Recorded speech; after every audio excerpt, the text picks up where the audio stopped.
আমাদের দিয়ে পরিদর্শন করেছেন এবং পরিদর্শনকালে প্রতিবেদনের এবং যতগুলো লেখার দরকার মানে পরিদর্শন প্রতিবেদন ওনারা স্পষ্টভাবে দেওয়া হোক এবং অর্থ মন্ত্রণালয়ের চিঠিটা আপনি দেখেন অর্থ মন্ত্রণালয় প্রেরণ করছে যে অর্থ মন্ত্রণালয়ের চিঠি আমার পকেটে প্রেরণ করছে যে এটা বেতন দেওয়া সম্ভব, কিন্তু আজও 25 বছরের মধ্যে আমি বেতনটা পাইনি।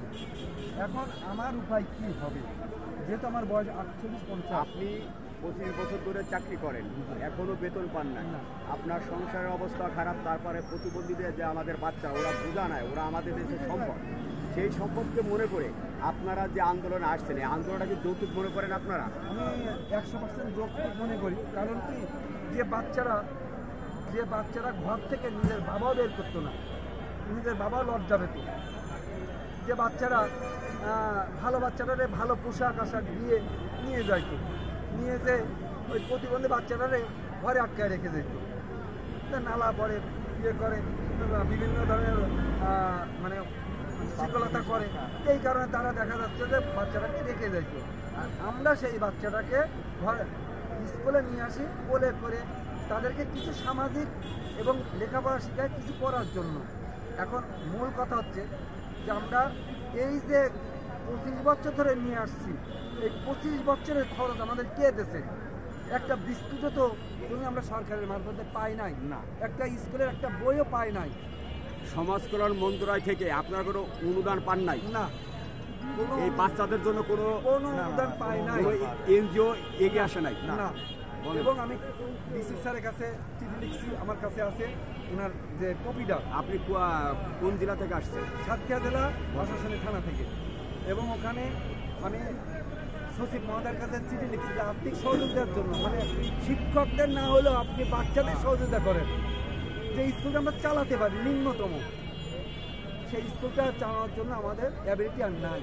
কারণ কোথাও এনজিও আমাকে ফান্ড দেয় না, এনজিওর সবেমাত্র নামে কিন্তু আমাদেরকে যায় যে খেয়ে দেয়, আমাদের স্কুলে খেয়ে দিয়ে চলে আসে, আবার স্কুলে ফেরা যায়, এই হচ্ছে আমাদের মূল কাহিনি।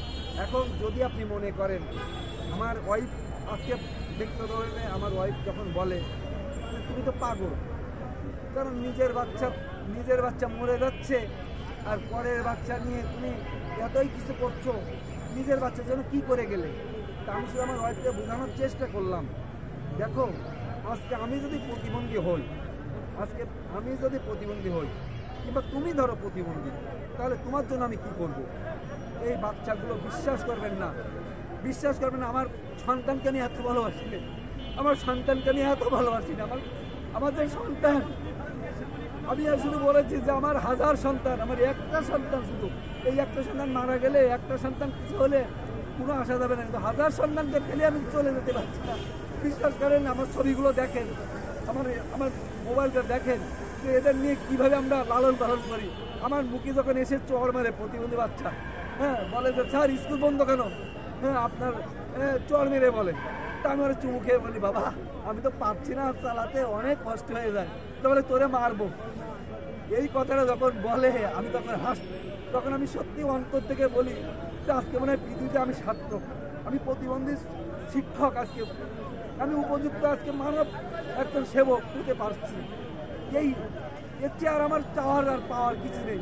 তা আমি সরকারের কাছে আকুল আবেদন করি, আজকে সরকার মহোদয় আপনি একটু সহানুভূতি করুন, কারণ আপনি যদি প্রতিবন্ধী হতেন তাহলে আপনার কে দেখতো?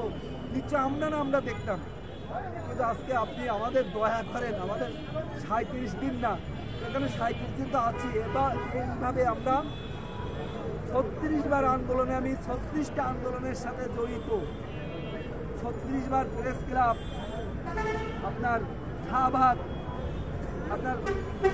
আপনার জাতীয়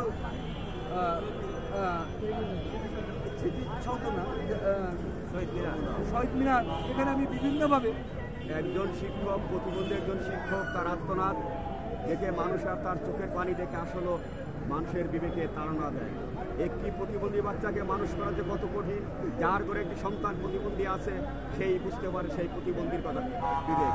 আমরা সমাজের বিবেকবান মানুষের কাছে মাননীয় প্রধান উপদেষ্টা, মাননীয় সমাজ কল্যাণ উপদেষ্টার কাছে সবিনয় অনুরোধ করছি, খবরের অনুসন্ধানের পক্ষ থেকে এই শিক্ষকদের 37 দিন অতিবাহিত হয়ে গেছে, তারা বিশৃঙ্খলা নয় শান্তিপূর্ণ অবস্থান পালন করতেছে, তাদের প্রতি সদয় হবেন, এটাই প্রত্যাশা রইল।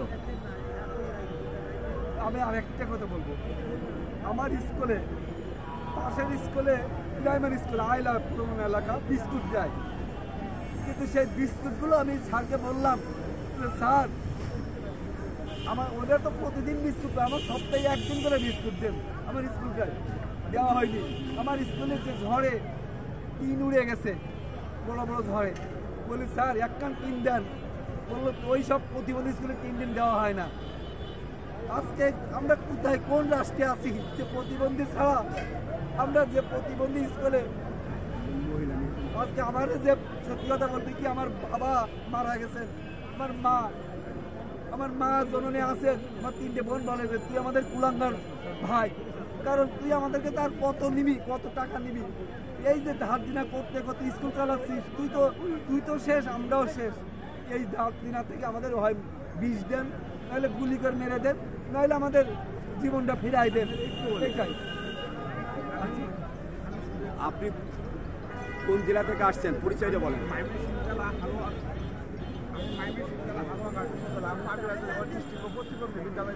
একজন শিক্ষক, আমি সেখান থেকে আসছি। আমি সরকারকে শুধু দুটি কথাই বলবো, আমরা অনেক অর্থ শ্রম দিয়ে আমাদের স্কুল নিজের অর্থায়নে করেছি, সব কিছু আমরা নিজের অর্থায়নে করি। পোলাপান আমরা যে আনি বাড়ি থেকে নিজের অর্থায়নে গাড়ি ভাড়াতে আমরা আনি এবং তাদেরকে পৌঁছায় যে আমাদের অর্থায়নে। আমি সরকারকে শুধু একটু বলবো, আমাদের মধ্যে একটু সময় হন, আমাদের স্কুলগুলিকে এমপি এবং স্বীকৃতি দেওয়াতে জোরে হয়, তাহলে আমি মনে করি আমরা সরকারের কাছে কৃতজ্ঞ হবো।